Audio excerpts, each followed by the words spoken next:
Hey everyone, welcome back. I hope you guys are having a wonderful holiday season. I'm back with another video, which I'm not gonna lie, I'm a little bit nervous about because it is gonna get a little bit controversial. But as you guys can read from the title down below, this is how to help kids go to sleep. So here are my, how many tips do I have? 8 tips to help kids go to sleep. And I have my notes on my iPhone, so I'm just going to read these off and explain a little bit more about these tips. So let's get started. The first tip I have is start the routine a half an hour early. Kids need to wind down before bed. They don't fall asleep on the spot. They must go through their sleep cycle. So if you guys know anything about psychology, we all have a sleep cycle. And I think if you want to learn a little bit more about that, especially in kids, I would go Google it because honestly, I have a lot more tips to go through and I don't really want to explain it. So yes, that is my first tip. My second tip is do the routine. If kids don't have a routine or bedtime, make one for them. I honestly don't understand how parents don't have a routine or bedtime for their kids. I've seen this all over my Facebook. People just don't understand how kids don't have a bedtime. And I don't know if this just goes back from generations or I've always had a bedtime when I was younger and my bedtime was 9 o'clock. The time I usually put kids down is 8 o'clock. So I start getting them ready for their routine at 7:30 and then, you know, work our way through the routine and then in bed by 8. And along to go with that, be consistent with it when you are there. I feel like I'm a strict babysitter when it comes to this. I don't let kids run around me at all. When it is bedtime, it is bedtime, and they know the rules for that when I am there. So be consistent with it. A bedtime routine might look like pajamas, potty, teeth, 2 stories. So if you guys aren't really sure what a routine consists of, you can just kind of make it up. Usually babysitters aren't asked to give them a bath, but sometimes you might have to give them a bath. So usually it would go dinner, bath, potty, teeth, and then stories. So my third tip is use a timer to count down when you will start the routine. Kids, I feel like, really need this tip to go into their routine, because if you just have them watching TV and then you're like, oh, it's bedtime, they're gonna resist. So use a timer, do this a half an hour before, and use 10-minute interval warnings. So if you want to start their routine at 7:30, I'm looking at my clock to make sure I have this correctly, you would set a timer for 10 minutes, so at 7:10 it would go off, and then 7:20 it would go off, and then again at 7:30, and that's when you get them to do the routine. Number 4, I kind of just covered this, but there's a little bit more to it. Be strict and consistent with bedtime. Don't keep going in their bedrooms because opening the door and closing it might wake up. So I have my door right here. Can you hear that? That would probably wake up a child. And this goes into what kind of sleep they are in, since we all have different sleep methods. There's REM sleep and there's deep sleep and rapid eye movement. That's all psychology stuff, so if you guys know anything about that, look it up. Also, with doing that, when you open and close a door, the light lingers into the room, which also can wake up a child. With infants, I feel like this is so important, but do not pick them up. The transferring of getting them into your arms and then putting them back down will definitely wake them up, and honestly, you just make it harder on yourself, to be completely honest. Number 5 is make rules with bedtime. So I'm just going to give you guys some examples of my rules when it comes to bedtime. So mine are, once it is bedtime, you must stay in your room and you must have the door shut. Like I said, my biggest thing is the whole light thing coming in, so I really don't want kids having the door open, especially if there's not an off room to like watch TV or something when they're down, you know, because the sound of, you know, the TV will wake them up and stuff. So I like to have the door shut, and that kind of be that. When you are reading a story, you must be laying down. That's my rule.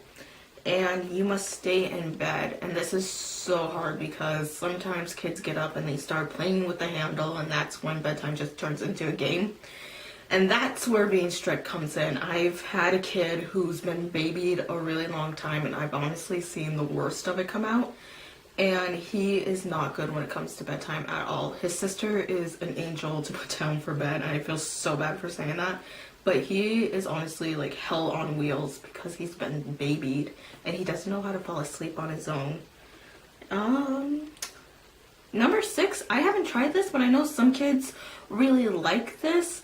Sometimes if they can't go to sleep, it's a safety thing. So help them, have them help you close the blinds, lock the doors, and that good stuff. Number 7 is let them know that the feelings that they are having are okay and normal. So if a child just keeps crying for their mom and dad, let them know it's okay to miss your parents. Along with going hand in hand with number 6, you can say, the doors are locked, you're safe with me, and you really need to ensure that in kids. And number 8 is when this totally gets controversial. I personally am all for the crying out method. That's just me personally. I talk about this with my clients. If they're not okay with it, I don't use it.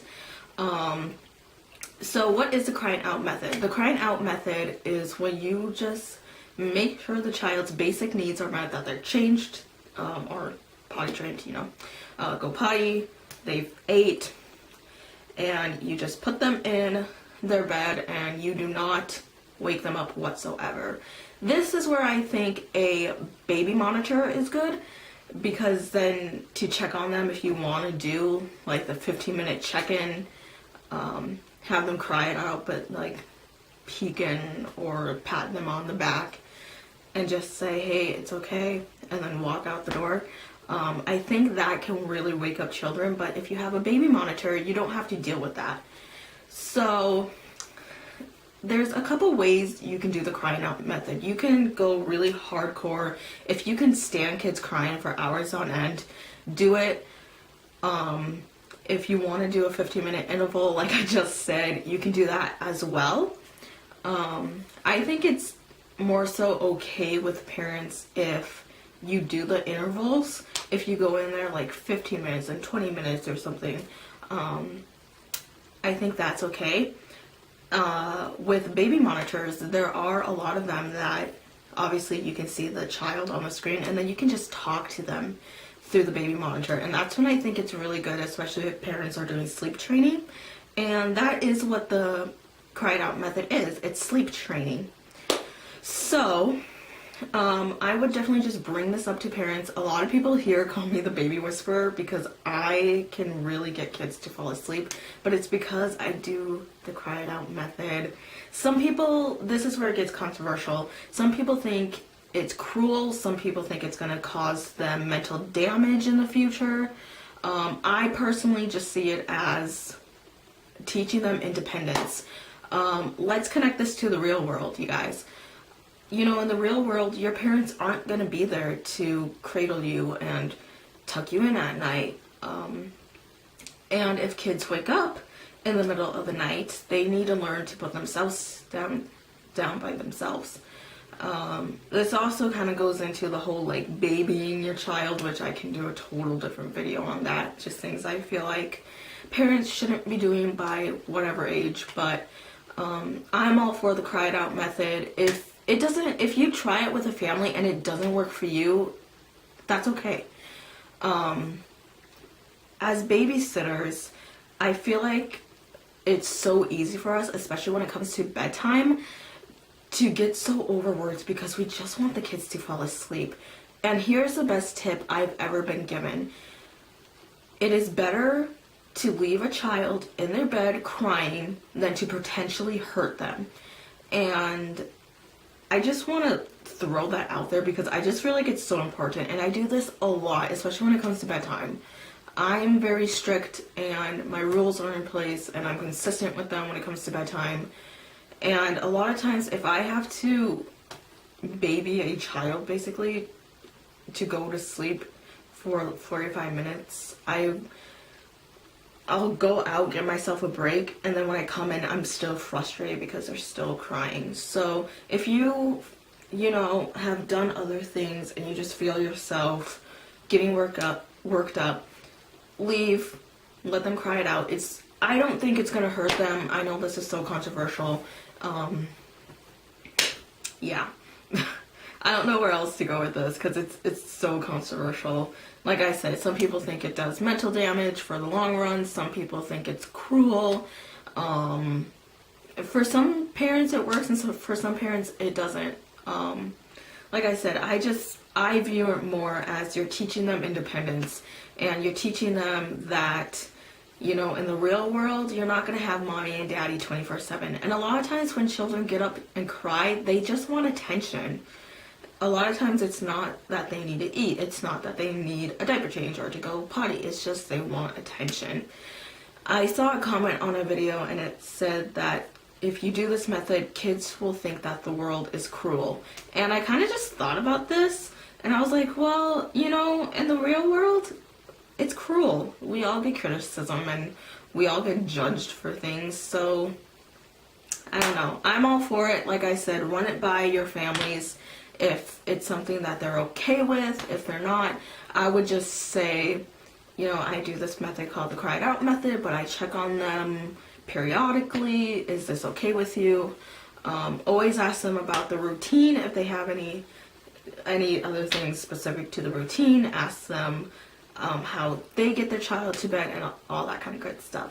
So I hope these tips helped you guys. I know this is a long video, but I hope that these tips help you, and I hope you all have a wonderful, wonderful Christmas, holiday, whatever you celebrate, New Year's, all the good things, and I will see you all later. Okay, peace out, you guys, and take care.